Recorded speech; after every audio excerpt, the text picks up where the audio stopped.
context of white supremacy, the worthless Negro from Virginia, Gus T. Renegade, in for another broadcast, hopefully to share constructive information on the global system of white supremacy, information for non-white people, victims of white supremacy, not intended for people classified as white. Today's date, Wednesday, September 10, 2025. So I have been told. Gus T.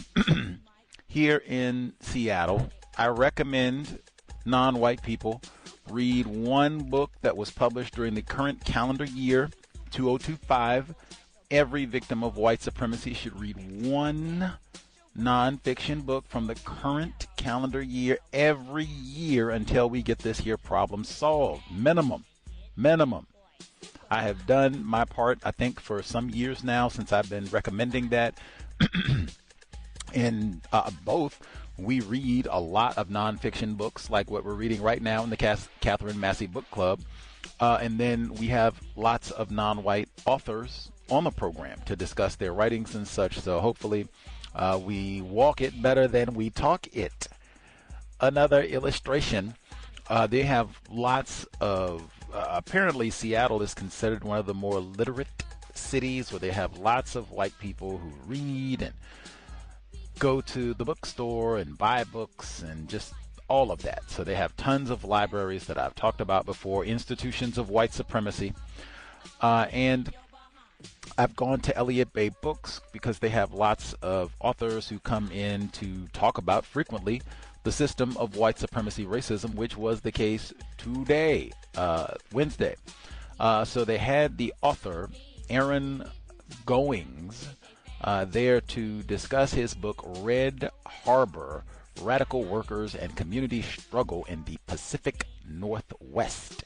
Now, I have also for years suggested that non-white people study the local system of white supremacy racism where you live or the place where you grew up, or if you have, family connections to a place, you should not be ignorant about the history of white supremacy racism in that locale. Study, get books, learn about. You can make it a family project. You can make it a lifelong project. This can be a solo research effort, but you should not be Gus T. Renegade and Mary Kay who? Mary Kay what? How long have you lived in Seattle? Like that sort of thing. You do not want to be ignorant about a place where you live and or a place, if you, like I said, have connections to that area. So, Mr. Goings wrote this book about local Washington state history, and so I was a little, got other things to do, and has been the most fun month. And programs tomorrow, neutralizing workplace racism, and programs on Friday with the book club and all that. But I go back to look at the details for the event because I put it on my calendar for a reason. Historian Aaron Goings visits the store to discuss his new book, Red Harbor, Radical Workers and Community Struggle in the Pacific Northwest. Vivid and revealing, Red Harbor shines a light on lumber workers and the pursuit of justice in the Pacific Northwest. Goings will be joined in conversation by Connor Casey, both white, head of the Labor Archives of Washington. Brings to life Grays Harbor's fiery legacy of class conflict. In the early decades of the 20th century, Grays Harbor was the lumber capital of the world, while thousands of lumber and maritime workers fought for higher wages and decent conditions. These would be white workers. Employers unified to protect their interests, and often through violent and corrupt means. They spied on unionists, expelled them from their own towns, vilified them in the press, and physically assaulted labor activists. But with deep roots in their communities, radical workers, mostly white, continued to meet their halls and immigrant neighbors and to influence the wider labor movement well into the 1930s. In Red Harbor, Aaron Goings resurrects the forgotten history of lumber workers and a bastion of labor radicalism, examining the conflict as workers faced down an alliance of employers, police, and violent radicals, including the Klu Klux Klan. Now, that's, I said, wow, that's wow. So, okay. Eh, I'm not like, I've got to be there, but I put it on my calendar. So I get up, make sure my plants, everybody's good, been taken care of, got some work done. And I said, hey, even it's so close and it was so pretty in Seattle, a little teaspoon of summer left. And I do me maybe even about half a teaspoon of summer left because we're dipping down in the 50s. So, yeah. But half a teaspoon of summer left. It was beautiful, mid 70s. Hey, we can walk to the event, Elliott Bay Books. I walk down, get me a little snack en route, hydration as well. Get to the bookstore, and I'm actually wearing my Seattle Supersonics hat, which I do if the weather is not too bad. I got that hat to go to LA, and it took forever, it felt like, for me to even wear it while I was actually in Washington State. Anyway, but I had on my Seattle Supersonics hat. And the author, Mr. Goings, I was seated on the front row. Normally when I go to these type of author events, I sit on the front row because I'm a privileged black male. And generally, if I have a question, if I'm seated on the front row, I generally get my question in. It is very rare when I have been seated right up front and I don't get that microphone or they don't acknowledge me to go ahead and get cracking, which is what happened today as well. Anyway, but I sat on the front row. There was nobody with me at the time that I got there, which often is the case. And the author, Mr. Goings, white man, he was going up front, obviously, to do the talk. And he looks over and says, oh, man, nice hat, and I will say that I get lots of compliments on this hat. I think I talked about that when I went to Los Angeles. Fella tried to buy this hat from me on the LA subway and just, anyway, even when I was in Wisconsin anyway. But he said, oh, yeah, I like your hat. Go Sonics. And so there's a white woman with a black male. They might not have been sexually engaged, but they were a little fondling. So anyway. The white woman was seated behind me, and she says, what does your hat say? Now, I had my Jim Jones sunglasses still on with my Supersonics hat, so I just turned around. She says, oh, Sonics. As a matter of fact, I've been talking about the Sonics all week long. Lenny Wilkins and everything. Cowbell there, too. Anyway, Bill Russell, we miss old Supersonics. Now, so we get into the talk, which I thought it was going to be an hour because I've been to a lot of talks at this independent bookstore, and they're normally an hour. And so they talk, the moderator and Mr. Goings, they talk for what I thought was more than an hour. Connor Casey was the moderator, white man. They talk for more than an hour, and they're going over different details about 1900s Washington State and these battles against white union efforts in the Pacific Northwest and the violence, and even making a broader point, which you'll hear about white people in Washington State, really powerful, because we have the companies I say all the time, Starbucks, Amazon, Boeing, their planes falling out of the sky, but so many of these big companies he was talking about, there's a long history in Washington State of squashing union efforts, even violently so. He said that's, and he makes that point a number of times, even that Washington State has a long history of deporting what to me sounded like non-white workers. I probably should have got one more question in, but a long history, this is not anything new, of tossing out non-white workers who get sassy.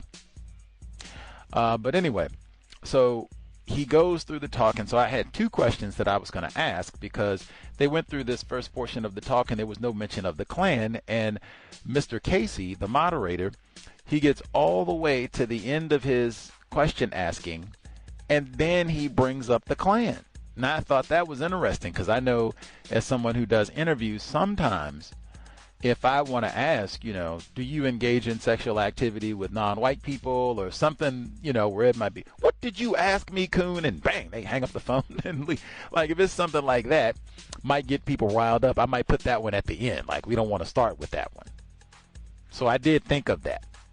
Either way, you'll hear Mr. Goings give a very detailed response when he brings up the Klan both nationally at this time, Klan racist violence in this part of the world, and how that was a part of squashing these labor movements in Washington state. Now, from that point, I had intended to ask about the Klan, so that was one of my two questions. So I just pivoted right from that to ask about, and I have to go back.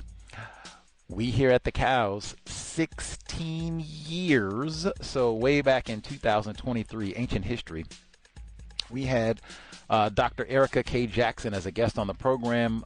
We discussed her book on white immigrants, Nordic white immigrants coming into Chicago specifically, and the process of them being accepted as white and powerful whites at that.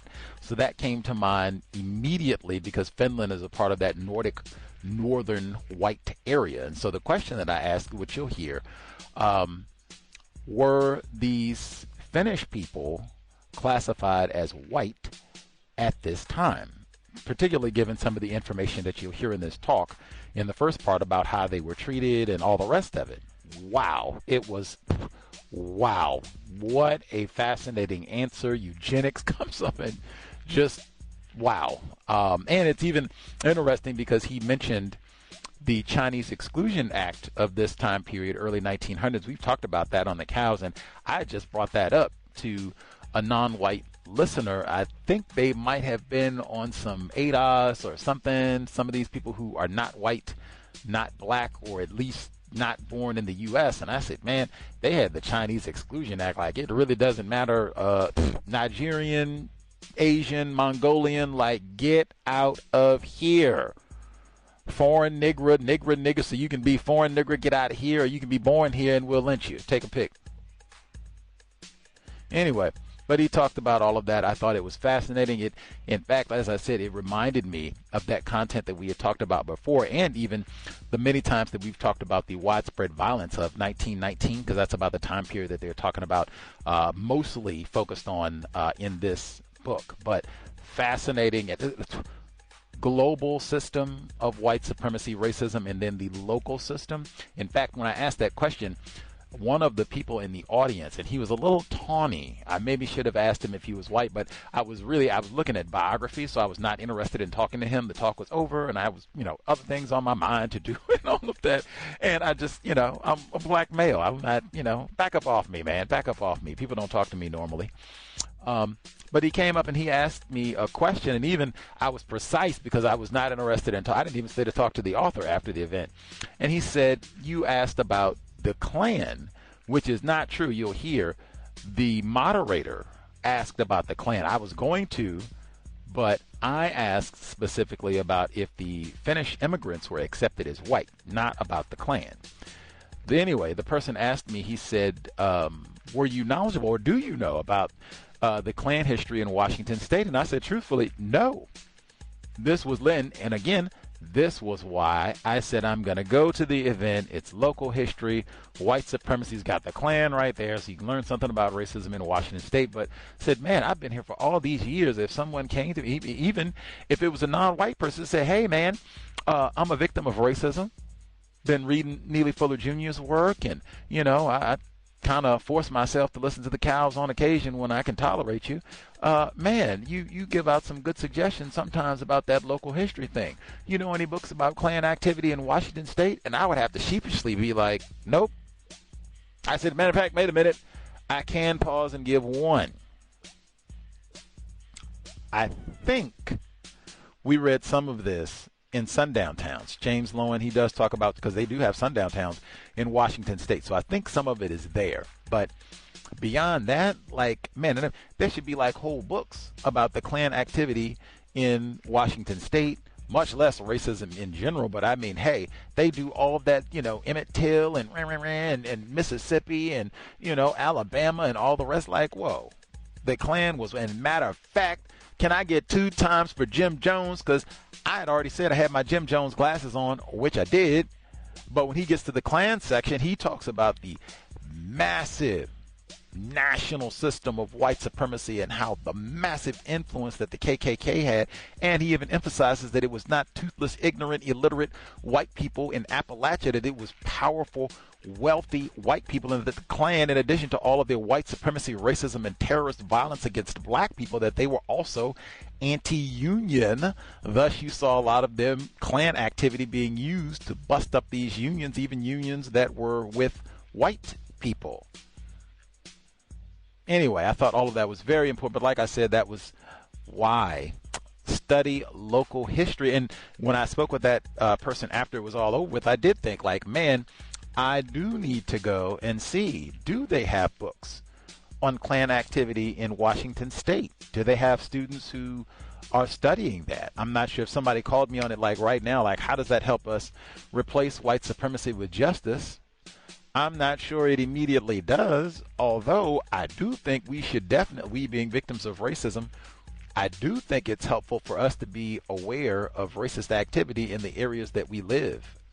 Emphasis on the current racist activities in the area that we live. But I definitely think going through the archives is important as well, because so many of us don't think racism exists. So many of us are not knowledgeable about this information, and I think having a better understanding of how racists have created all of this and dominated and terrorized the entire planet, I think that will put us in a better position to solve this problem. I could be wrong, but I certainly think I have seen lots of evidence that white people go through tremendous effort to see that we are kept ignorant about all of this. That in and of itself makes me think we should try to get access to as much of this material as possible to study what does it mean to be white. He even talked about they had separate groups of clans, KKK claverns, for the Finnish immigrants. They were immigrant clan groups. Like, come on. Anyway, we'll get to you'll hear the term right wing used, the right used. Sometimes I think he means system of white supremacy and or white supremacists, but instead of saying that, the right, what I would expect from someone classified as white, really what I would expect from a racist: obfuscate, confuse us, don't be accurate. Words are important. Anyway, he did, even to put a bow on things, I started off with JJ Fad Supersonic. That was the name of the NBA basketball team that was stolen away to OKC, current NBA champions. I have thought of that for maybe 20 seconds over the entire summer, because I was in Milwaukee when they won the championship, so that certainly caused a major distraction from being able to sit around and watch a child's basketball game. Can I get an amen, Bill Russell? Indeed. Supersonics former head coach Bill Russell. I said I had talked about Lenny Wilkens earlier this week at the plant shop, which I did. White woman was telling me about bumping into Lenny Wilkens, but the Supersonics, he ended up including that in the talk about the history of Washington State being anti-union, anti-labor, and that a part of that history is white people stealing the Supersonics. I was, come on. Anyway, they used to play this song at the Supersonics games. I am sure they do not in Oklahoma. We will get to it. Context of white supremacy. Gus T. Renegade, front row center at Elliott Bay Book Company, Seattle, Capitol Hill. And we will hear Mr. Aaron Goings, his book, Red Harbor. What does it mean to be white? Supersonic. Supersonic. Now you party people know what supersonic means. We didn't try to brag. Hello, everybody. Thank you so much for coming to the Elliott Bay Book Company. We really appreciate you guys being part of our 2025 reading series. If anybody needs to use the restroom tonight, it is upstairs in our cafe. The baristas would be more than happy to give you the code to the bathroom. We also have a chalkboard back and to your right that has just some notable upcoming events that the staff is excited about this month. So they're usually in store for free. It's a really good way to just explore more writers in the community, so we highly encourage you to give them a check. You can also sign up for our newsletter, which goes out a couple times a month. There's a QR code, so it's super easy to sign up if you would like to. We're going to start the night off with reading and presentation. It's usually about a 40-minute program, and then we will have time for audience questions at the end. So if you do have a question you would like to ask our authors, just make sure you save it for that time. And if anybody would like to purchase a copy of Red Harbor and have it signed, I do still have copies available at the back table, and Erin would be happy to sign them for you after the talk.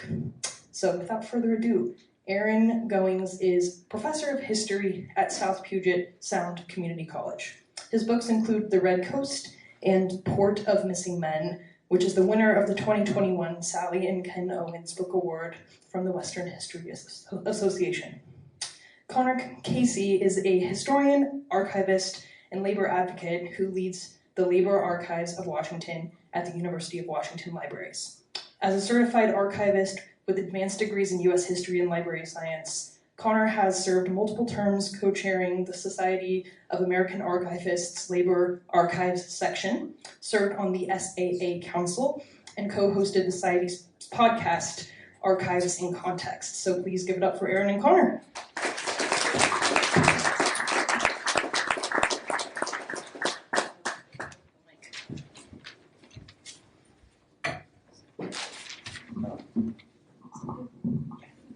Thank you.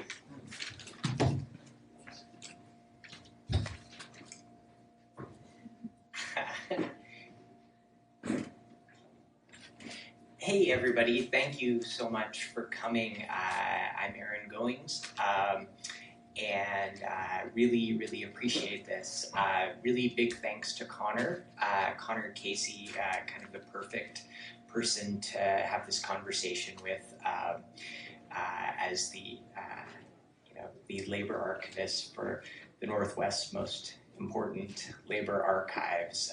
It's pretty great. I try to prioritize my archival research, and so getting to talk with Connor is really nice. Then it's also pretty cool because this book is brand new, I think as of yesterday, from the University of Washington Press, and the staff there unionized as part of SEIU 925, which was also my union when we unionized before that got busted, but that's another awful story. But then also, Elliott Bay Book Company is kind of a rare example of a bookstore, semi-rare bookstore that workers are unionized. So you've maybe heard, farm to table. Well, this is like pen to, especially if you order a book from UPS or USPS, you can get all union from pen to front door, I suppose. So that's kind of nice. So I will start with a real quick reading from the introduction. But I am a bit of a slow talker, so we'll see how many paragraphs I do. It won't be much, so all right. So this is from the new book, Red Harbor, Radical Workers and Community Struggle in the Pacific Northwest. Highlight is the cover. So, during the late 19th and early 20th centuries, 2 generations after settlers and state agents expropriated indigenous lands to build a thriving industrial empire along Washington's coast, a militant struggle between organized employers and workers visibly took center stage. Thus, in September 1919, employers and workers met in an explosive public conflict that illustrated the bitter divisions at the heart of lumber and labor.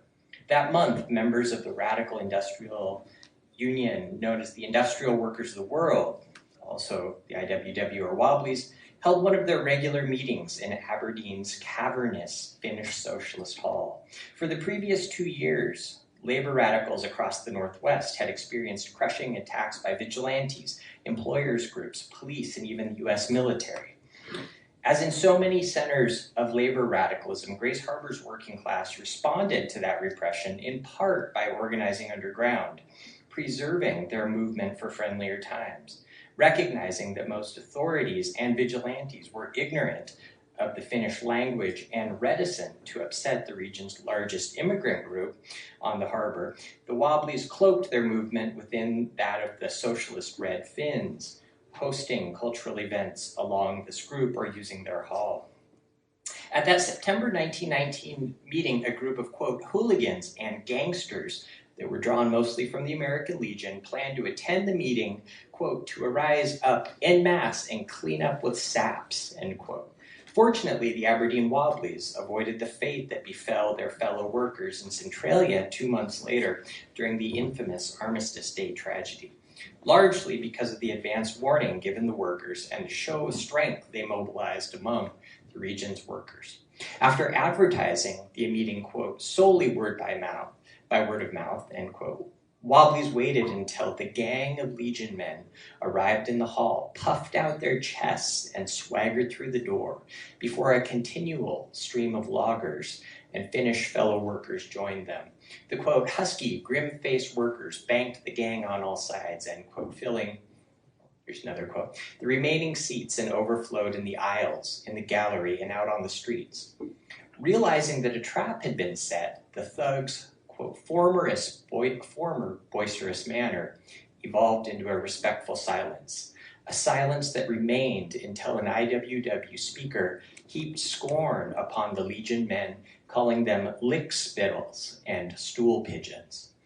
After some tense moments, the American Legion's leader left the hall. From the street, he let out a whistle, and answering his call, the Legionnaires, quote, edged through the crowd of grinning workers, not unlike cowed dogs, with eyes on the floor and shamefaced.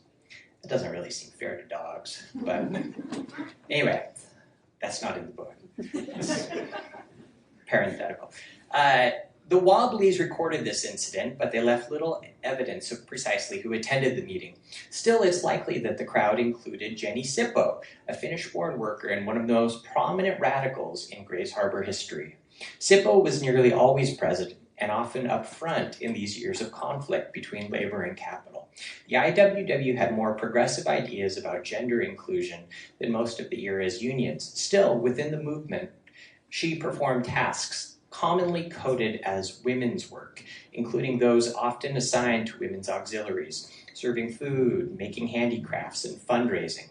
Finnish IWW women formed sewing clubs to make goods to sell for wobbly defense and literature fundraisers. C.O.W.S took part in this type of female-coded activism, earning recognition for her fine crafting when she produced a pillow that Wobblies auctioned off at a fundraiser to assist their imprisoned fellow workers. But her work as a radical unionist provided useful reminders of the wisdom of wobbly Elizabeth Gurley Flynn's words, quote, the IWW has been accused of putting women in the front. The truth is, the IWW does not keep them at the back, and they go to the front. In fact, C.O.W.S, like many Finnish-American women of her era, pushed her way to the radical movement's front, challenging stereotypes about the proper place in the labor movement. If the Finn Hall scene, blue-collar workers in a physical standoff with vigilantes, resembles popular conceptions about the Wobblies, then C.O.W.S and her family's involvement with the IWW might bring surprise. But in Grays Harbor, the Wobblies, one of the most radical organizations in U.S. history, crafted a community-based form of unionism, one responsive to the needs of the local population that was supported by long-term Grays Harborites. This conception of the Wobblies contradicts most scholarship on the Union in the West, which has portrayed IWWs as single, young, migratory men who traveled between towns stirring up discontent. In Grays Harbor, a different IWW existed, drawing support from men, women, children, and families. With support from a cross-section of the community, the IWW remained a significant part of the labor movement into the 1930s. These findings parallel historian Elizabeth Jamison's study of the Western Federation of Miners in Cripple Creek, Colorado, where she argues that settled workers had a greater stake in bringing about social change at the local level than did itinerant radicals, the group most commonly associated with radicalism in the West.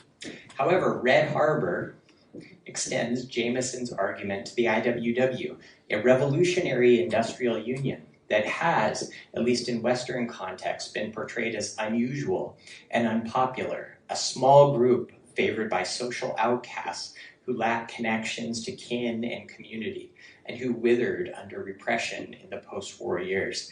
And that's not just, I'm not just setting up a straw man there. That's actually how most historians portray Western wobblies, as like social outcasts, just unusual people who had, often brain diseases or that sort of thing. In fact, the Grays Harbor IWW was largely a family-based movement, and the Wobblies' families, like their communities, provided support for the movement. So that's part of the introduction. The book then goes through 8 or 10 chapters tracing the history of employers-based movements, their social movements to curb and then crush labor, and then workers' movements led by radicals, quite often Finns, to organize unions, to strike, and to win improvements, and often more than just those sort of bread and butter improvements. So thank you, Connor, if you wouldn't mind coming up. So now it's the highlight of the event.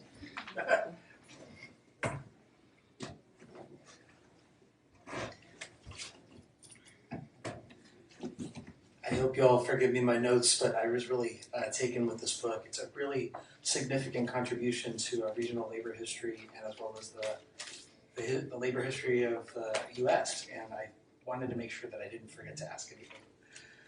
So, Erin, you frame your analysis by examining class not as a static category, but as a dynamic process that's born of conflict. And in Brian Palmer's words, class is inseparable from the class struggle. I wonder if you can talk about how applying this specific lens, viewing class as a process of struggle rather than a position in the hierarchy, allowed you to see the history of class conflict in Grays Harbor in a new light, and how this focus on active making of class reveals that what another analysis might have missed. Right. Thank you. Yeah.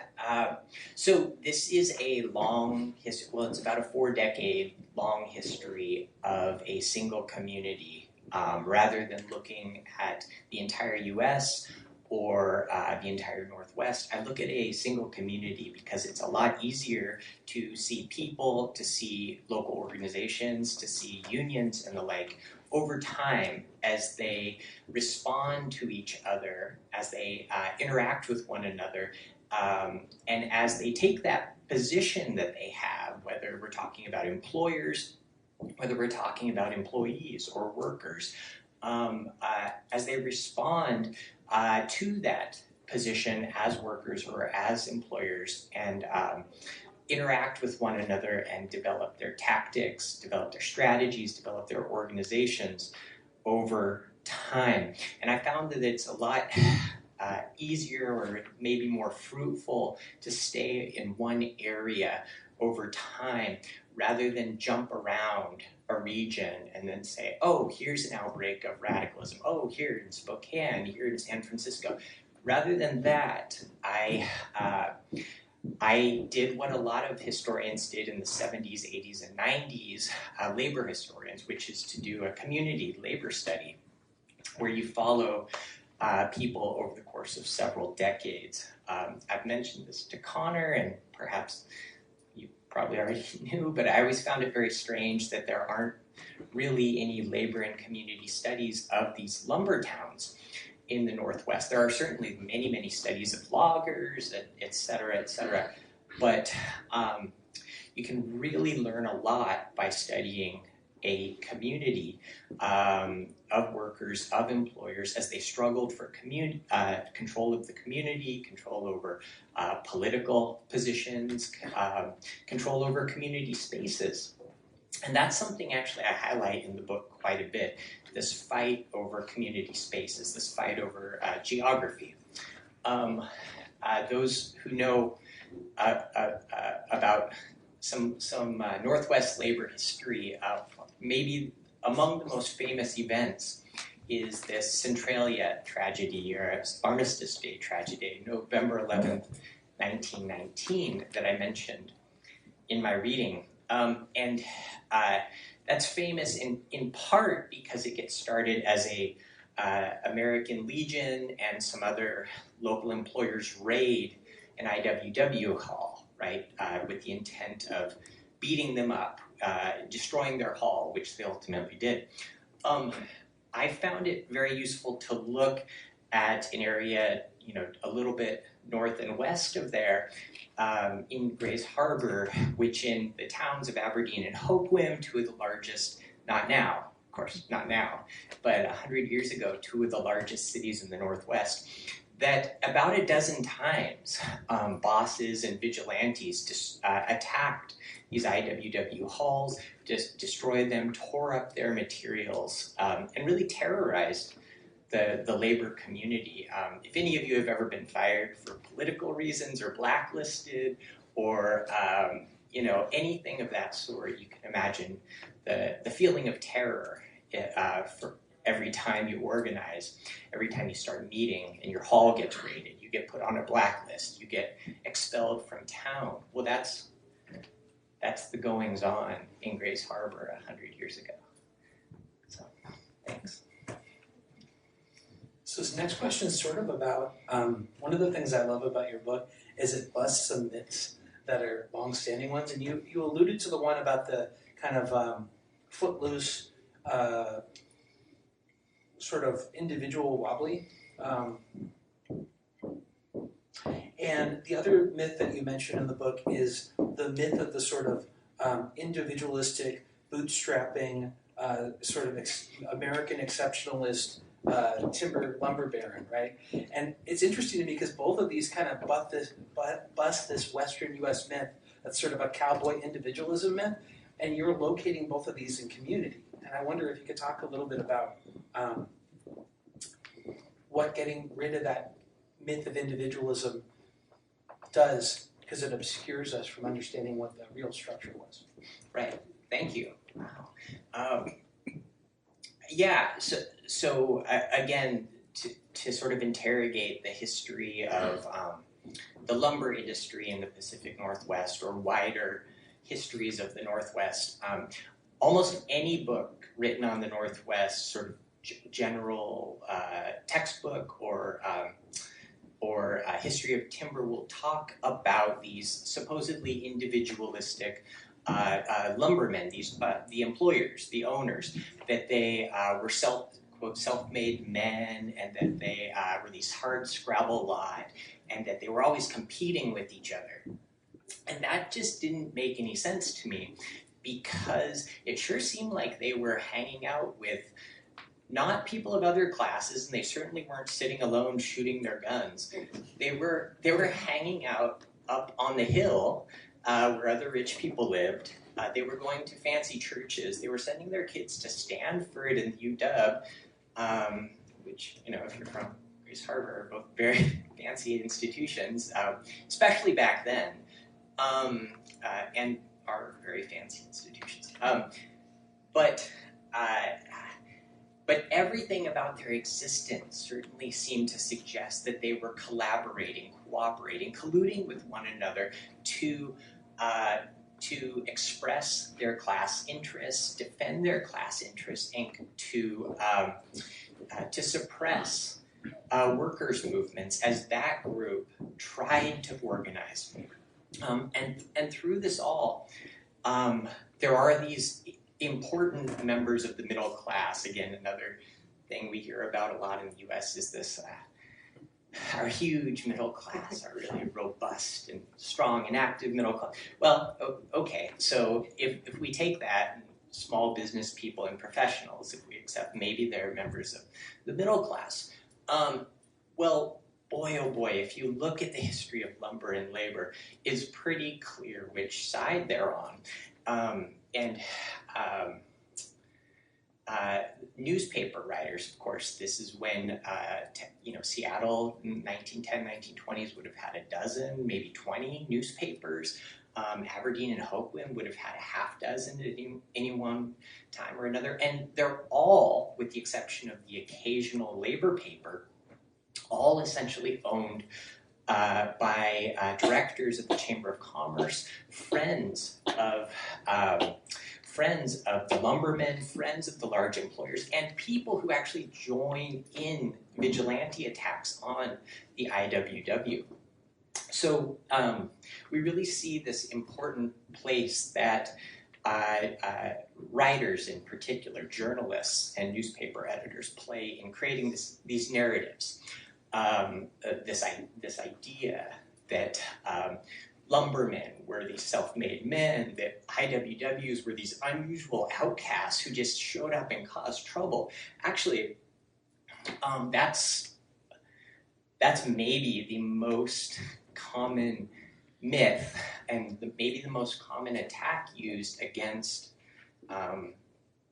union organizers in history. It's always been there, this idea that unions are outside third parties. If you turn back time, it was that they're outside agitators just coming in to cause trouble. You see it during protests. Oh, that's just the black bloc anarchists or whatever. This idea that there's no local expression of class and conflict. And these writers who are almost always siding with employers play such an important role as narrative creators. So really at the core of this book, as much as anything, are these studies of employers' movements and employers as they evolve over time, develop their tactics, turn to really thuggish violence and collaboration with others of their same class to defend their interests and to compete against workers as they defend their interests. So one of the things I love about how you frame your book is that it's an act of recovery against sort of historical erasure and silencing. And you mentioned the forgetting by people of Grays Harbor in some instances, and the area being largely ignored by, as a community by academic studies, and also the destruction of labor history sites and collections there. I wonder if you could describe how this erasure manifests in the public memory of Grays Harbor, and what silencers you're trying to fill, and how they were created. Yeah, so this is, although I think beatings and murders, obviously those are horrible parts of this story, but there is a more recent part of this history that is also really horrible, and it's in just our lifetime, unless there's like an infant out there that I can't see. So like I said, Grays Harbor was home to two of the biggest cities in the Pacific Northwest, and collectively a rather large area. Aberdeen was the largest coastal city between San Francisco and Victoria for much of the 20th century. And these were the largest, it was the largest lumber producer and largest lumber port in the world. There were like short films produced about them pumping out billions of board feet.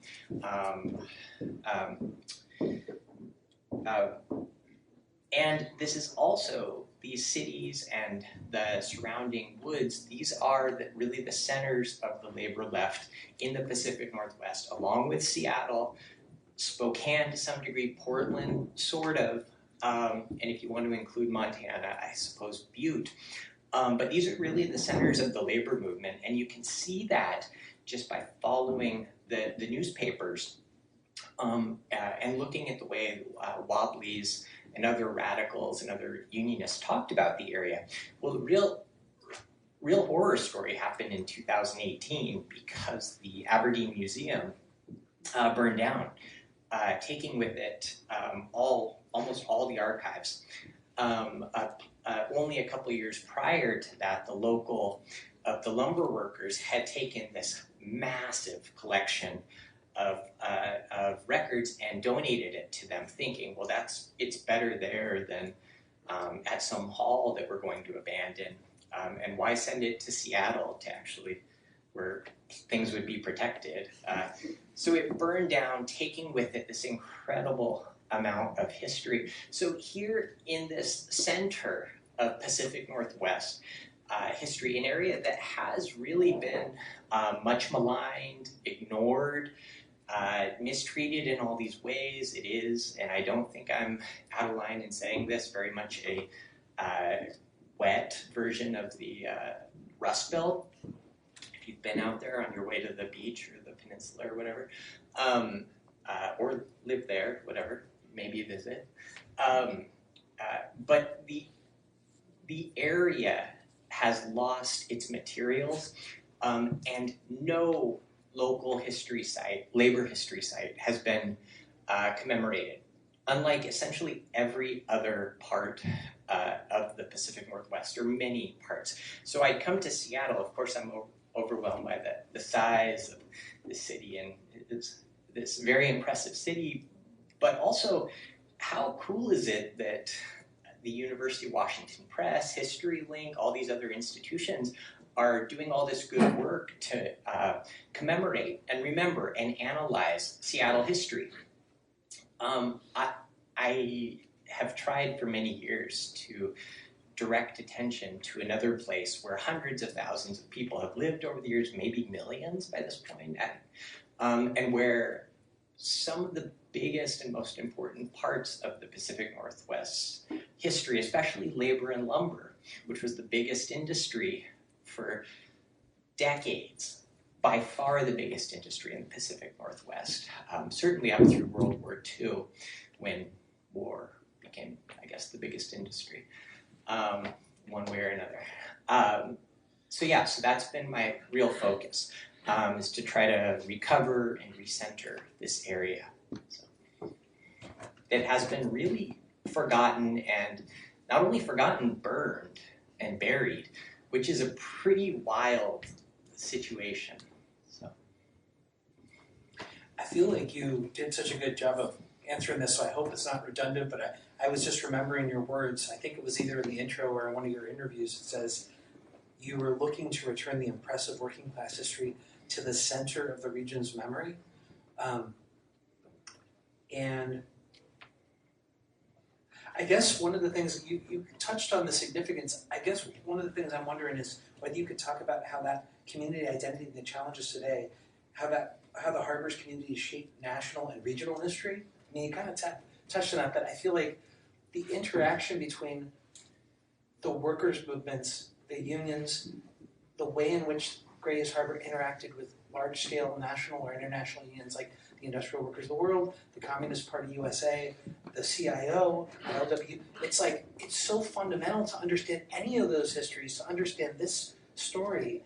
And I think we were talking on the phone earlier about how, in a way, it felt like in this decade of dormancy, of retrenchment, of conservatism, it was almost like the seeds were just waiting for a favorable condition to grow again. And I wonder if you could talk a little bit. I love I love the point you make where a lot of historians say, oh, it's almost like in the 1930s, these people are rediscovering all these wobbly things. And it's like, well, maybe the most obvious thing is the wobblies are still there. Right. Yeah. Thank you. Yeah. So the basic narrative of certainly Western labor history, Pacific labor history, so the best part of the West, the pretty part. Sorry for any desert fans.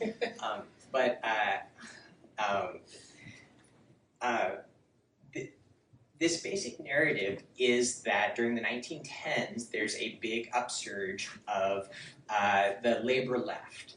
So labor unions that are closely tied with or officially affiliated with the Socialist Party and the Radical Industrial Workers of the World, which are very much a radical organization, anti-capitalist, and then the Communist Party.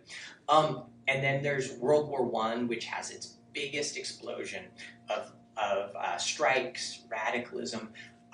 The military is sent in, if this rings a bell, to Grays Harbor and other places, and they actually, the military, I'm not exaggerating here, they create a union, the 4 Ls, the Loyal Legion of Loggers and Lumbermen, that move in to strike break.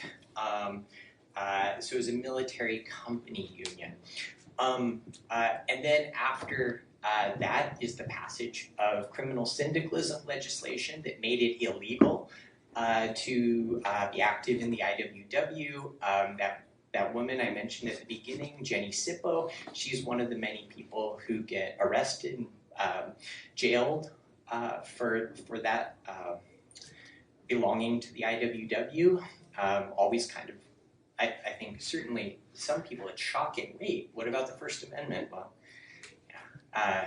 the Wobblies didn't control the courts or the police, and who has power get to determine a lot of that. But and then fast forward to the 1930s, that's the big explosion of industrial unionism, mass strikes. So if your grandparents or great-grandparents or you belong to one of these big industrial unions, the ILWU, the Longshore Warehouse Union, the IWA, which is the biggest in the West, the woodworkers, UAW, etc., which I think, UW has. Anyway, that's when it grows. Well, what the heck was happening in the 1920s? There's just this idea that it just disappears. Well, again, that was and then it bubbles back up in the 1930s, that the labor movement just rekindles, starts reorganizing. And there are these new connections, often with communist organizers. Again, there's this value in looking at a community study because you can really dig in deep and you can find out what was going on at the local level. What the heck happened to all these wobblies who were arrested, who went on strike, who saw their friend get shot? Did they just develop? Did they start clam digging? Did they have new hobbies? I mean, what were they doing in the 1920s? It turns out they continued to organize.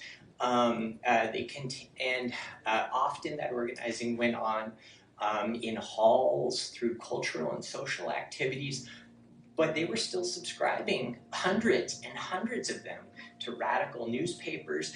They were putting on plays that openly condemned, criticized capitalism as exploitative, as capitalist as parasitical, parasitic.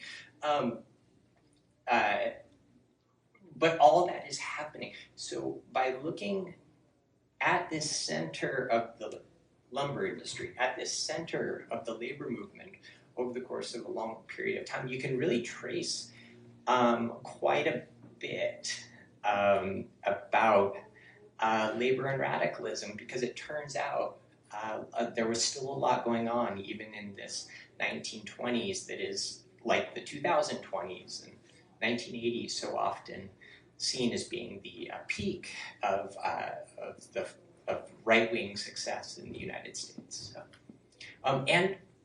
again, Grays Harbor is like Seattle, like San Francisco, like Butte, like a few other places.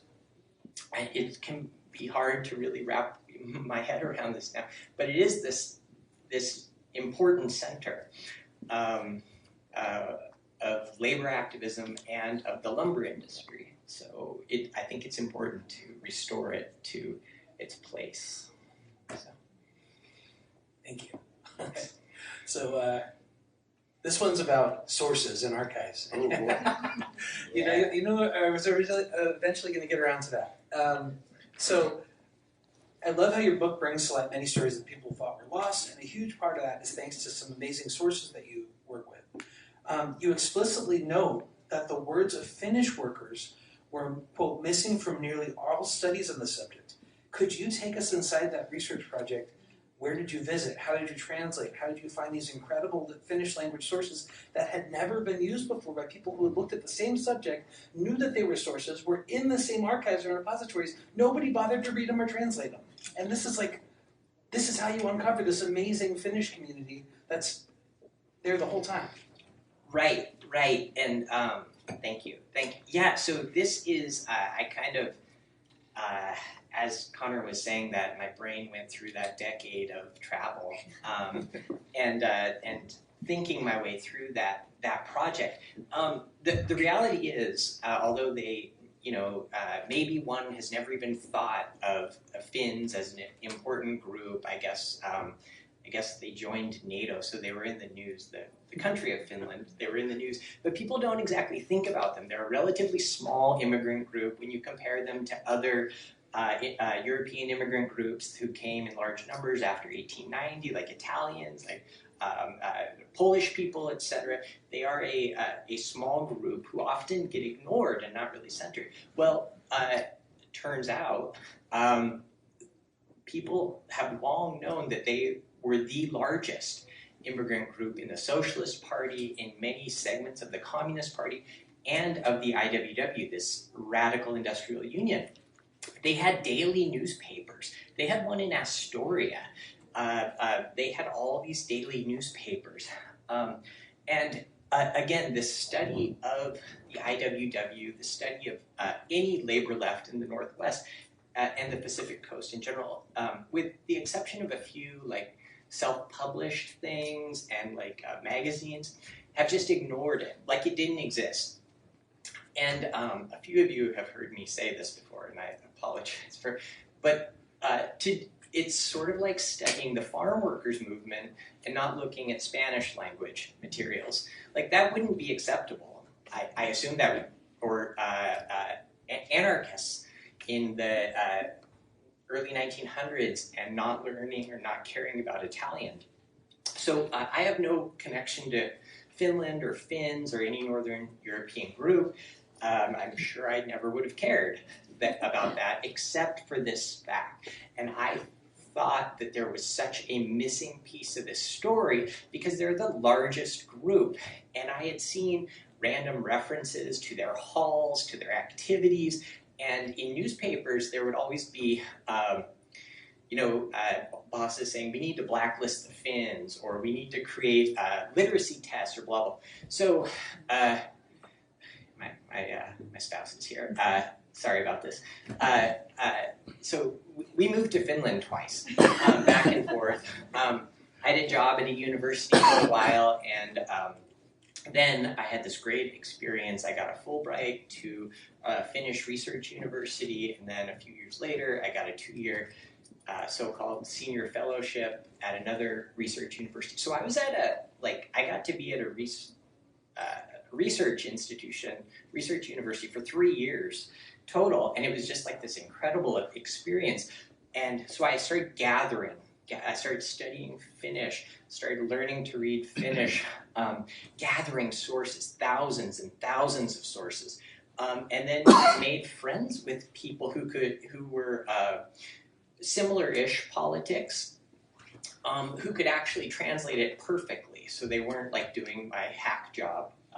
And so they helped me translate hundreds, or certainly hundreds of materials that I was able to detect were important. And so throughout this whole period of time, there's this movement that is producing sources far more numerous than the English language sources, running right alongside the English movement, except there's not really these breaks. And so there's all this activism going on that's largely been left out. And I mean, I couldn't have done it, and no one would have done it except for those 3 years at research universities, so lucked out there. Yeah, and so there's these daily newspapers. There's about 6 different labor left daily newspapers. There's archives.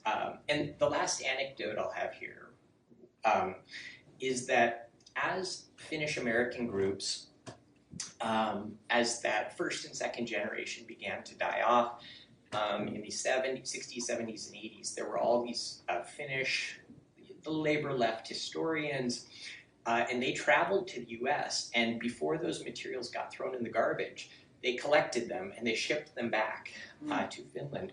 So they just have these records. So there's like the Winlock, Washington, the Woodland, Washington records. There's a bunch of Seattle stuff, but it doesn't exist in the U.S. The best place to study this topic of the U.S. history is in Finland.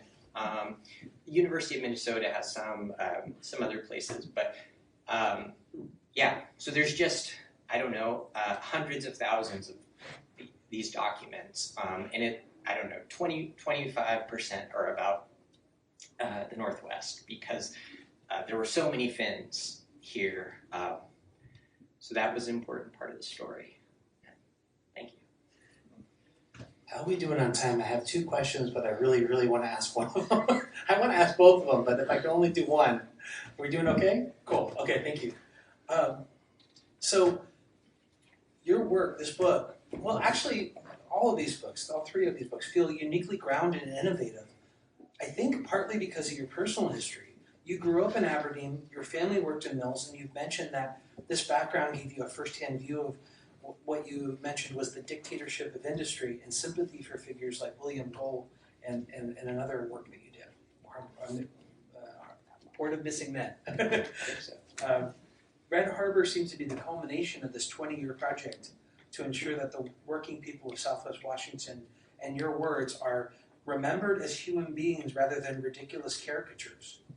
Can you talk about how your personal connection to Aberdeen shaped your mission to honor these voices, particularly the crucial yet overlooked working class voices of the community, and how recovering their story changes our understanding of the community-based flavor of Grays Harbor?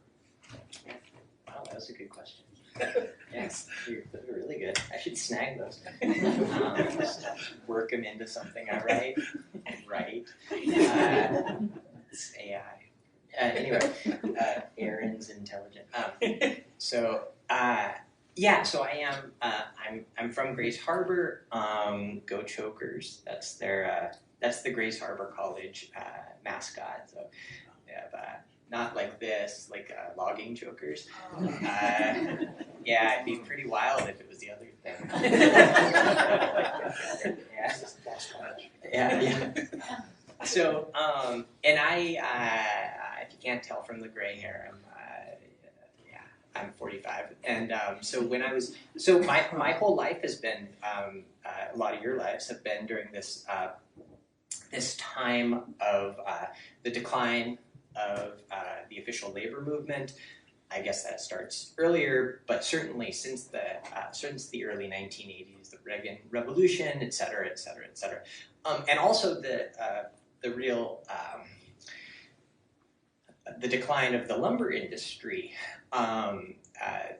as those thriving towns where people made good jobs. Now, whether one thinks that's a good thing or not, it was certainly a tragedy for a lot of those people's lives. People got thrown into a permanent recession. And that's certainly my experience. Basically, every person in my family, me included, worked in mills, camps, etc. And just seeing, it always shocked me that there was no. The more I would do on like secondary or tertiary sources looking at Northwest history, they would mention Grays Harbor and maybe like one throwaway line about its importance, and Carlos Schwantes mentions it a couple times, but like no sustained history. And in comparison to other, like what I would maybe say are second tier cities and towns from this industrial era of the late 19th, early 20th century, whether we're talking Duluth, Minnesota, Butte, a lot of these places, there is just no academic studies at all, just zero. And there were some popular histories there, but they often just seem to repeat the same stories that were produced originally by these narrative creators. And so I've seen it in part until I ran out of steam, which I think I did. I think the steam is out now. I think this might be the end, maybe for books for me.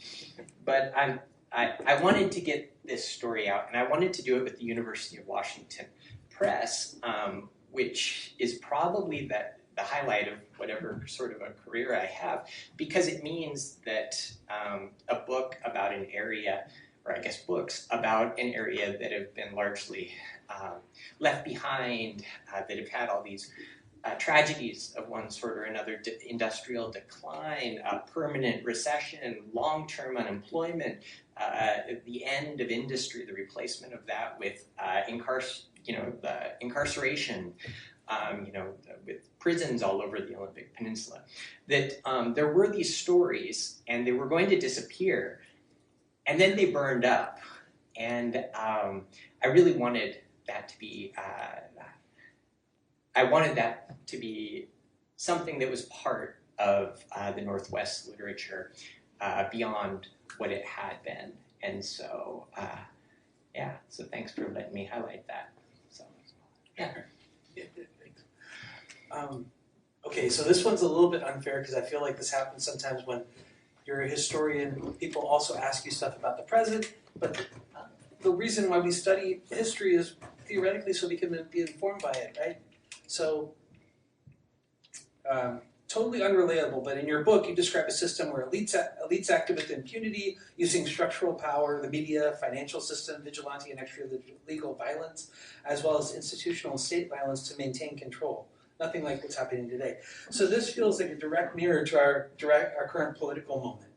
And so what I kept thinking as I was reading this was, if that's the case, if you agree with that, then what can we learn from the successful organizing and survival strategies of great Harvard working class in the face of failure or abandonment by institutions? How do they successfully build local community-based power and self-defense systems? And what is the blueprint for that today? Wow. Connor also read the whole book pretty quick too, which, sorry to be a jerk. I probably wouldn't have read the whole thing. I'm at 80% max. I would have really read the introduction, maybe some topic sense, but very impressed. I think that's a really, really difficult question, but and I might not be the best person to answer this, but I have seen some signs of hope, and I think this was in an earlier draft of this, that there are these whether it is within the official labor movement or whether it's outside of that, affiliated labor movements, I've seen a lot of, for example, labor journalism become a lot more prevalent in the last few years. And I've seen workers focus a lot more on some of these industries, the labor movement and people self-organizing in a lot of these industries that have just been totally ignored up until recently. And we have had these little bits of hope here and there, whether that's the Amazon warehouse in New York City, really impressive, the Starbucks campaign. I didn't think that was ever, who knows? That's wild. But also some of these other campaigns at these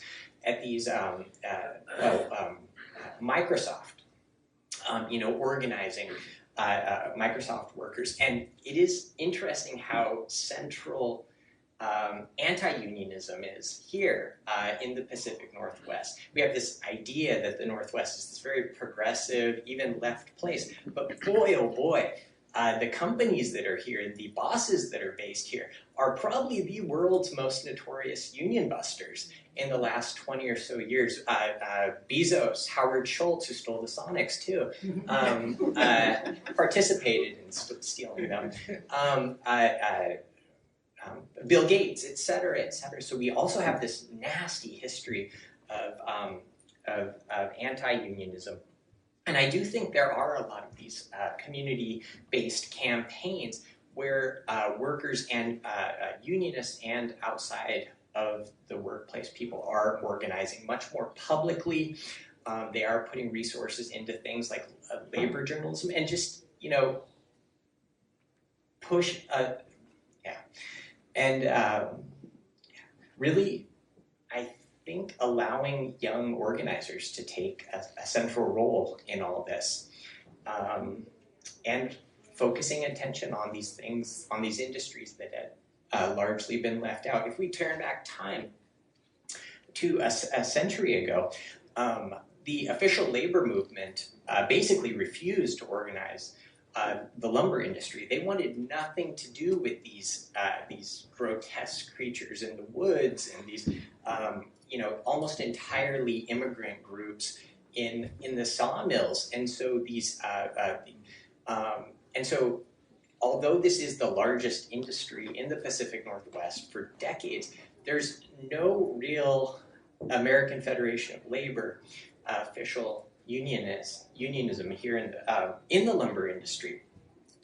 Same with farm workers. And so just seeing this attention on these areas that people had just sort of written off as not possible to organize, I think has been a parallel and the like. And then also writing, labor journalism is really important. That narrative creation by these journalists a century ago, where they were almost, in many cases, certainly in Grays Harbor and many other Northwest places, they're creating a narrative justifying violence against workers.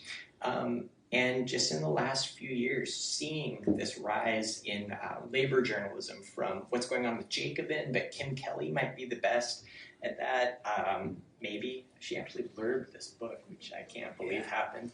But many others, and allowing workers and pro-workers to sort of write their own narrative, I think is a really important part of this story, and something we can learn from a century ago, where workers did have to speak for themselves, write for themselves, whether that's in English, whether that's in Finnish, to get buried for a century.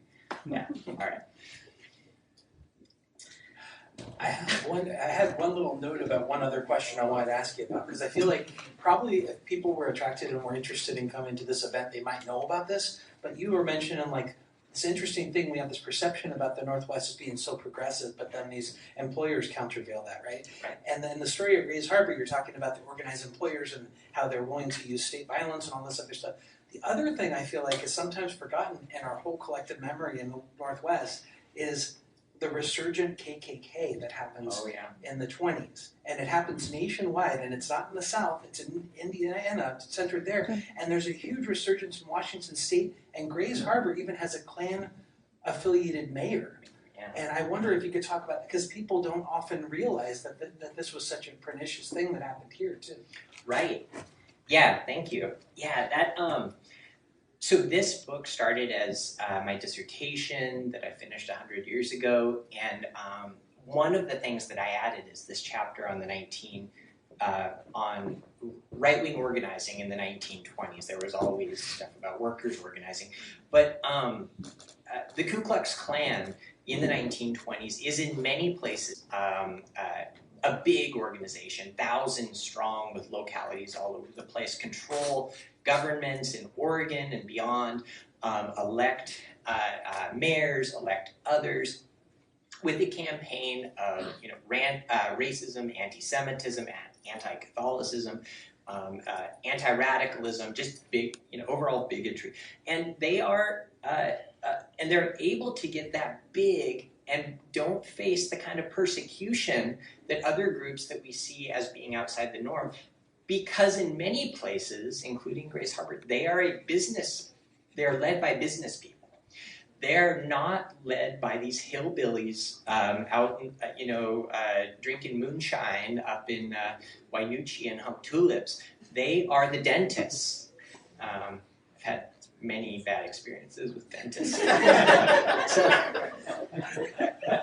But it doesn't help that they are, Anyway, should not show the teeth, I guess. But they're the small business owners, and in Grays Harbor they elect a mayor, and then there's this really wild incident where the Klan has this set of business supporters who are Chamber of Commerce affiliated. They would eventually take over the Chamber of Commerce and other business organizations in the 1930s during the big strike wave. But this other branch of, I guess, a more diverse set of employers that is they were vigilantes, but they weren't Klansmen, and some of them were Catholics, and a couple of them were Jewish, but they were more of a big tent right-wing organization, if you will. So a Klan mayor gets elected. He starts shutting down the bootlegging operations. He puts Klansmen in all these positions. And again, this is like the 5th biggest city in Washington. So again, this is not nothing. So the other group of hundreds of business people take him, and he's in his 80s. This is in the mid-1920s, in his 80s. I don't know, I'm not going to live to my 80s, so that's kind of incredible. And they take him, just him, to a downtown building and force him to resign. So there is this competition between two wings of the right that it does play this interesting role in Grays Harbor. So when it comes to politics, electoral politics, where so much of the working class can't vote because they're migratory workers, because they're immigrants, because they haven't registered to vote, because they're just internal migrants, because they don't have time to vote, etc. There are these branches of the right and the far right that do control politics. And the Klan does have this really fascinating history outside of the South. And they are, in many places, an anti-labor organization, certainly an anti-radical organization that does attack, often alongside the American Legion, these sort of pre-fascist, proto-fascist organizations and movements to attack IWW halls, attack the communists in their early organizing. So, Klan history, yeah. Bad news. Exactly a century ago. Yeah, that's why I included it, maybe. Yeah. One of the things I wanted to note is that I was sort of realizing I had this structure in my brain that I didn't realize I had, which is that, when you're only looking at labor history as the people who are focusing on the AFL craft unions, right? And you realize that there have been workers all along and people have been trying to contest it, but it's really interesting that it doesn't kind of emerge organizationally in some labor histories until they start organizing into craft unions or that Bobs show up or whatever. And I think the really fascinating thing that I appreciate about your book is that you're looking at the workers doing their own wildcat strikes, their own organizations, the ones that were considered unorganizable by the AFL. Right. They didn't need permission. They were doing it even before the IWW was founded. Yeah. And a lot of the Finns and the socialists were doing this. So I think it's really interesting that lens not only includes workers that are ignored until later, but it also includes whole families and includes women, as you alluded to, like Jenny Sippo and a bunch of other leaders. It's a lot more inclusive, and it gets at a much broader labor movement instead of organized labor, right? Although they're organized. Yeah, that is, and it's one thing to study it in Seattle, for example, or organized labor, where there were industries besides lumber.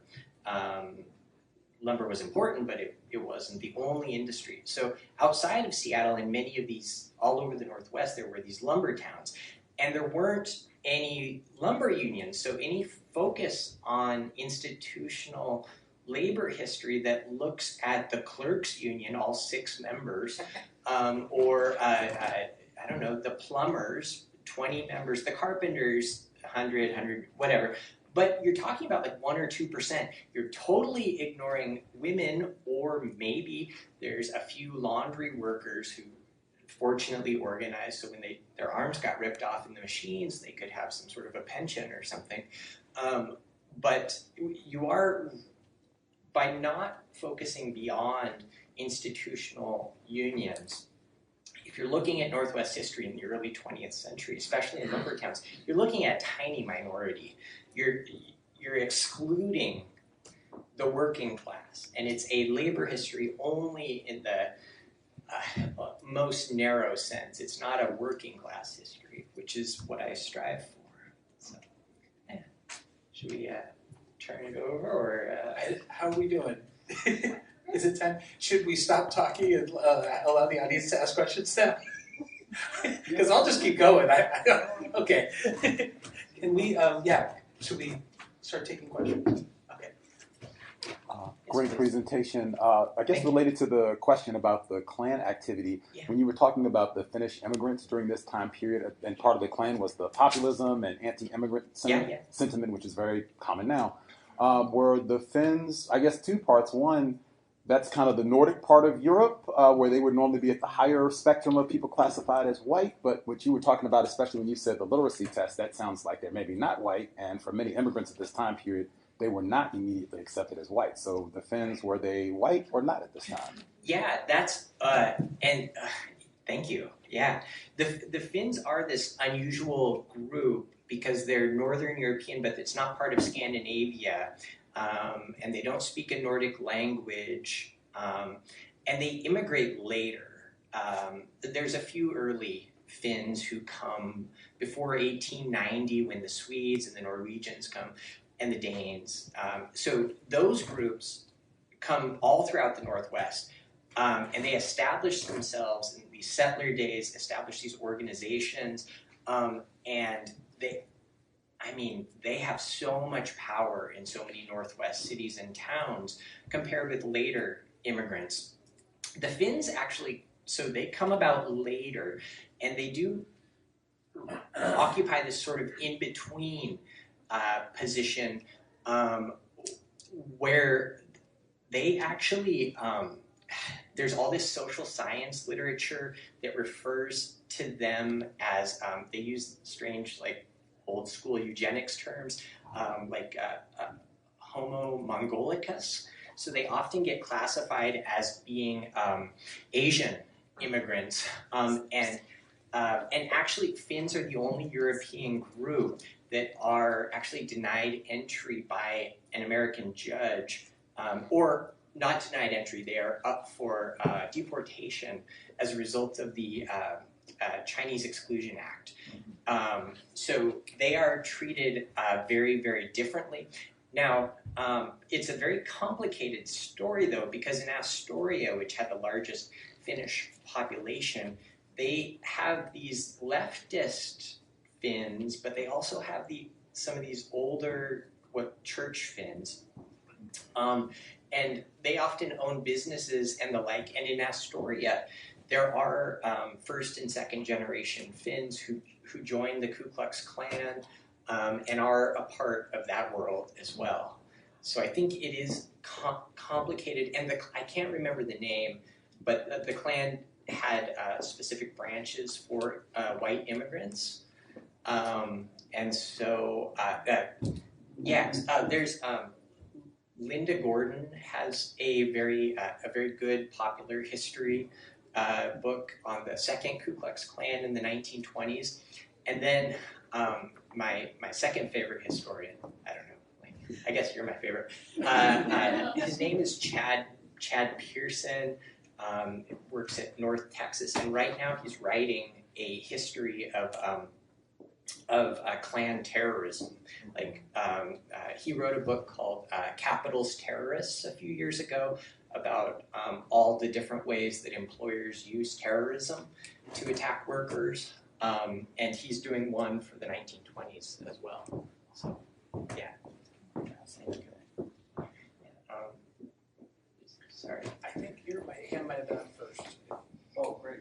Aaron, it's great to hear from you. I read your first book, The Port of Missing Men, and how you sorted that out from that Sailors Union of the Pacific leader who got blacklisted. It was just unbelievable to finally get that cleared up.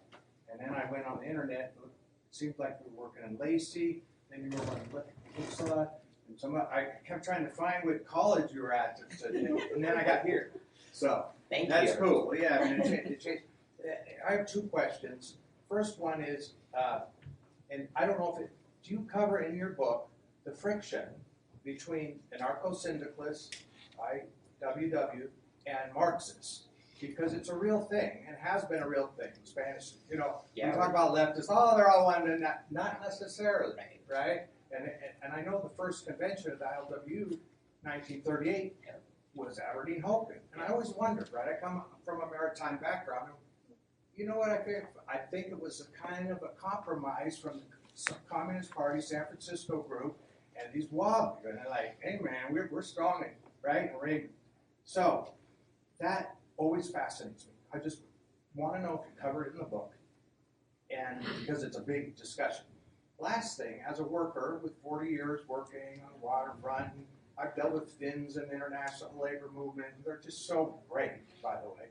When I retired from ITF, the only guys I really talked to are the Finns.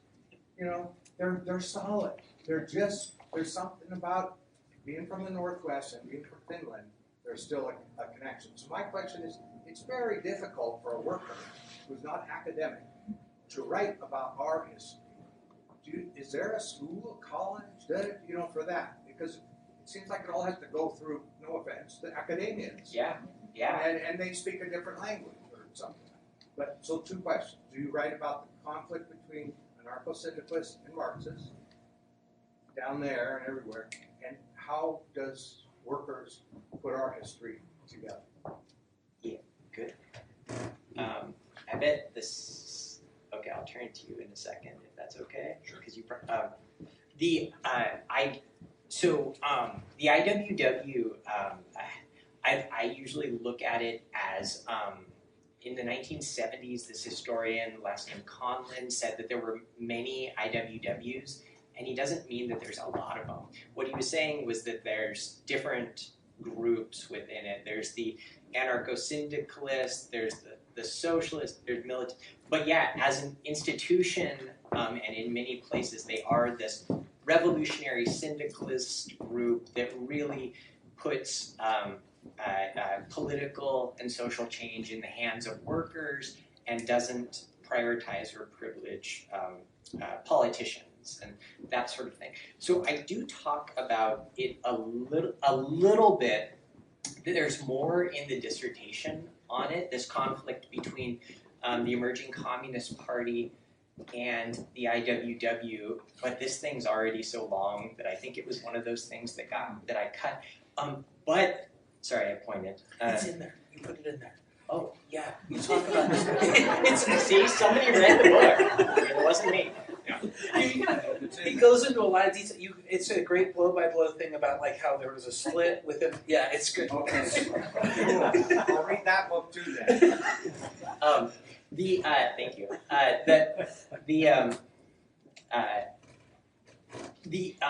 The first, since you mentioned it, the first convention out on Aberdeen and Hope, that actually is this very weird moment because that's the Klan resurgence. They show up as a front group for the Chamber of Commerce. Later, people they hired to pretend, to dress up as Klansmen came forward and said, yeah, the employers paid us to dress up as Klansmen and try to intimidate Harry Bridges and the other longshoremen because they're this most important, in many ways, most famous emerging radical union.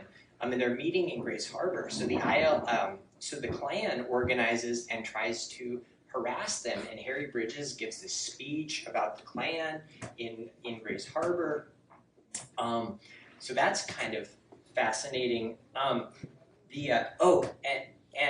Jenny Sippo, who's, I guess, the coolest person in the book, she ends up marrying this guy named Robert Benson. She took his less cool name, so he was actually, he was probably the main left-wing anti-communist within the early maritime unions in the 1930s and 40s, and actually he got expelled from his vice presidency because he was so opposed to any collaboration with the Communist Party. So that I very briefly mentioned that. In Aberdeen, that's where he was he was an LW officer down there. Yeah. I knew there was this friction. Exactly. Raymond is a stronghold too. Right. Yeah, wildly strong. And then just the last thing about workers telling their own story, and then a cool part of IWW history was that they, in the early 1910s, they actually took control of a college. in Minnesota, in Duluth, called the Work People's College, Tuovayan Opisto. So from Seattle, from Aberdeen, from Portland, all these Northwest kids, teenagers, young adults would go back there to study workers' education, and actually many of them went on to become really prominent in the IWW.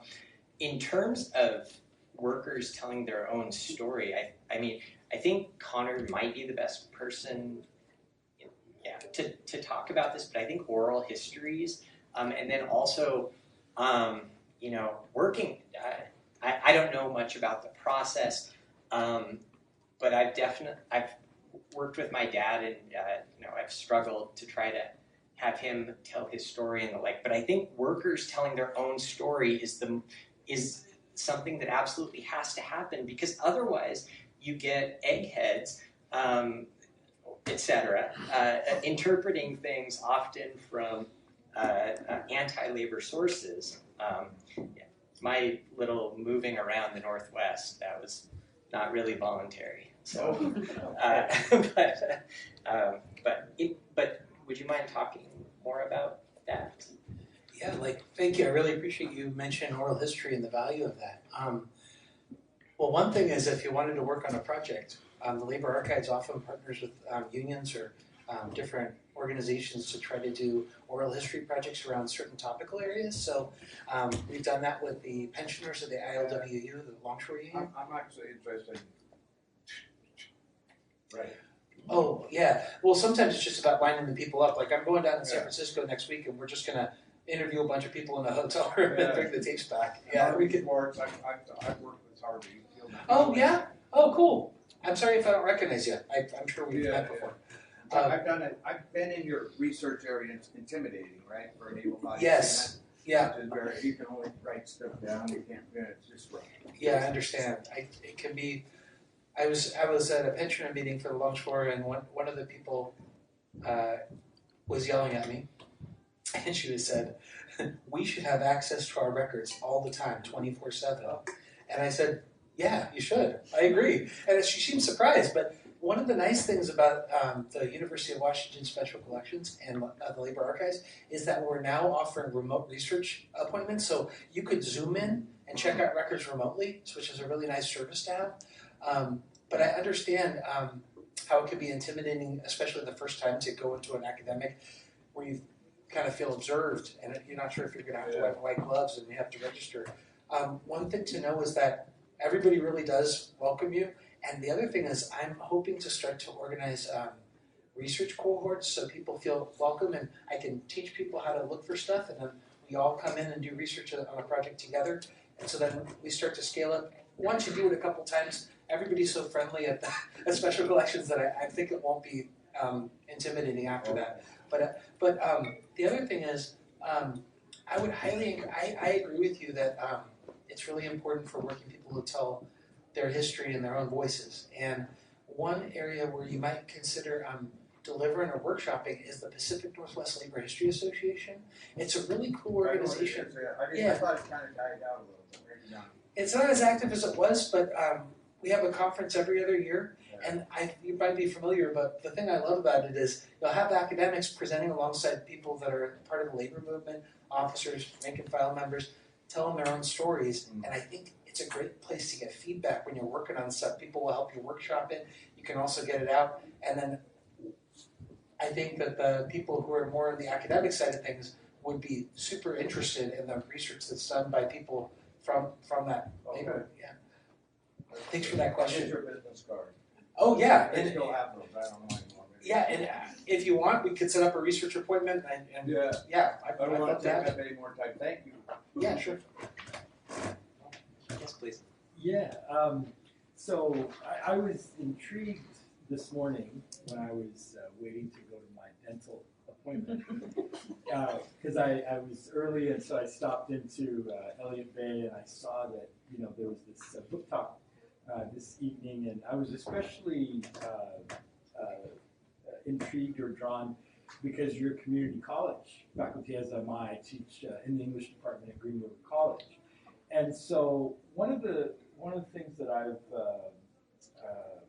noted over many, many years is that there isn't labor history that is at all really significant, or it might be accidental if a faculty member might happen to get hired for American history and they happen to teach labor history.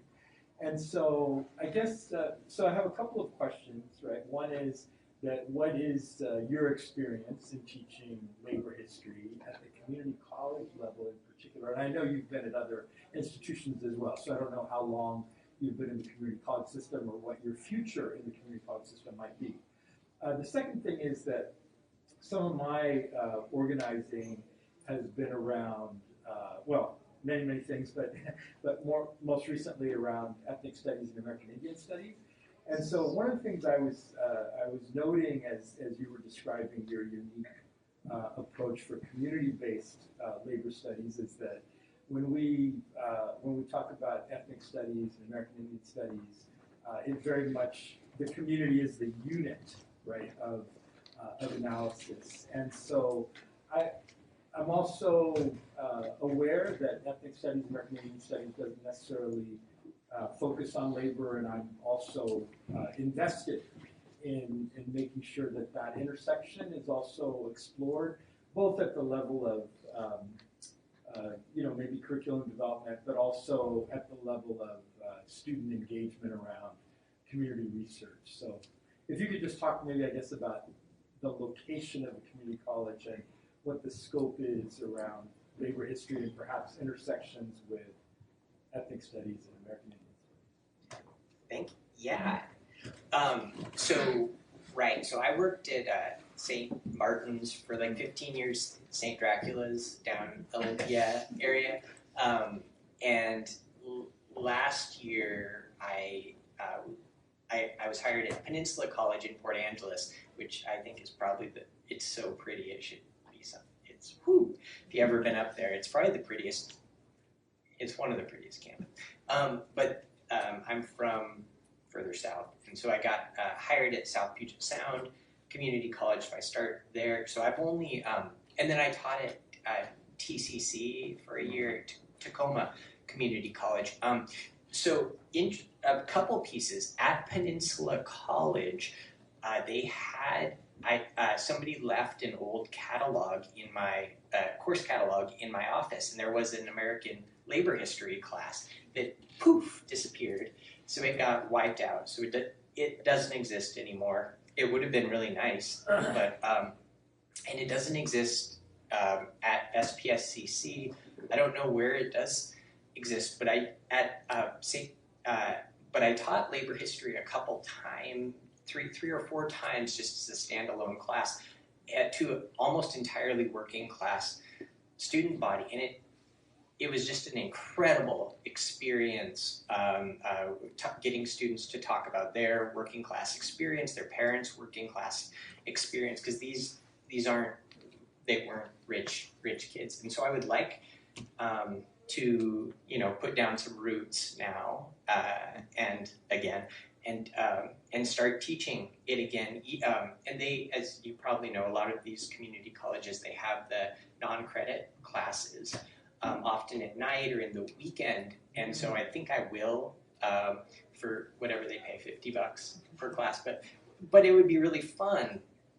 And Olympia, it's kind of strange, but it's the state capital, and with the surrounding towns, it's like, I don't know, 250,000 people or so. Again, where are the books about, there's community-based history, there's not much in the way of academic. There's some, but it's another place that could stand to get more, and maybe getting some more students interested in it. In terms of the intersections of ethnic studies,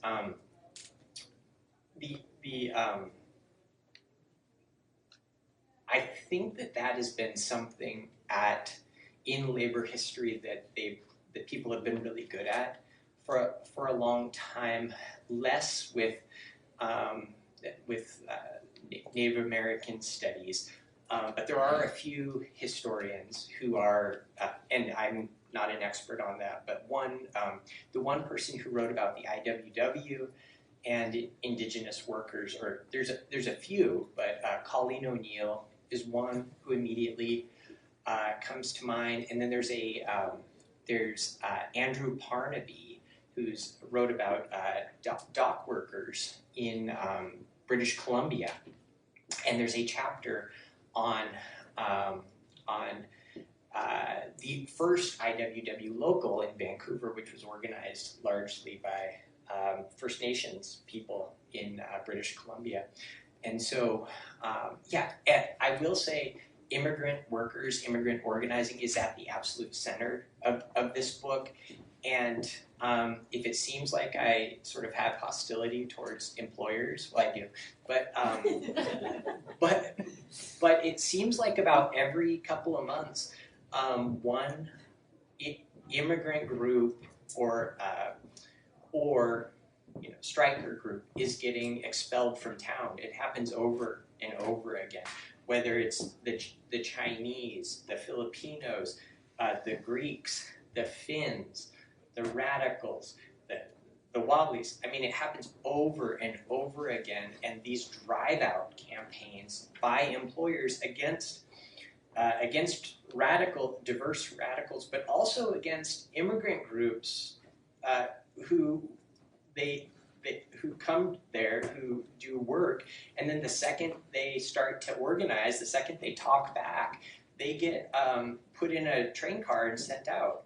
It is a fundamental part of this region's history are these drive-out campaigns, and there's been a lot of good work around some of that history, but employers really like to round up and deport, expel, drive out workers when they're not, following rules exactly. So, thank you.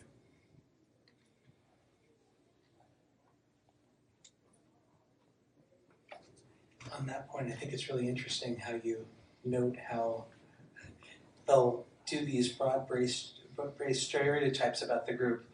Oh, they're so great, they're such great workers, but the minute they start to organize or protest for their rights, they're the worst type of ethnic group ever, right? Yes, that's right. And boy, some of these newspaper writers are so good at divide and conquer, just like writing stories about work groups and being like, oh, the Norwegians, they're so strong and democratic, and they're the community members we want. And then, I'm not going to say it, but just imagine the nastiest things imaginable about the Greeks, child molesters, and they come. It's really pretty grotesque, and it's hard to miss too. So, yeah, and I don't think any of this is confined to Grays Harbor. I think a lot of this is regional, and that's the other value of, I think, community history is a lot of stuff is really cool about the local area, but you can also use it as a lens to the wider experience. You mentioned forward directions for research at one point, and about how amazing it would be is if everybody did a community history, because of those sources that you found in the Finnish language newspapers. There's a suggestion that maybe if people did these community-based oral histories, community histories throughout the West, there might be a whole other picture of IWW or radicalism or the labor movement that emerges. Yeah, that actually the second time we moved to Finland, that was the plan when I did this proposal, that would be the research, and then I ended up collecting sources and working on this. And the Port of Missing Men book, that was the other thing I did. But there are at least a dozen or so Western cities that have this strong IWW movement that persists well past the point that they get declared to be illegal. And they have halls. I'm sorry, I don't know Seattle geography at all, but they have one, the IWW Hall, Finnish IWW Hall, all throughout the 20s in Seattle, along with the Finnish Socialist Hall. But all of these different cities, I think, I think there's more to be done there. So yeah, I don't think this is just unique to a place just because it's so wet. Just gray, 700 days a year. So, all right. Well, okay. Well, thank you all so much for hanging out.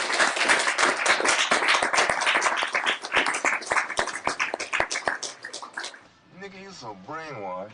I'm a victim, brother. No problem. You're a victim. I'm a victim of 400 years of conditioning. Shut up.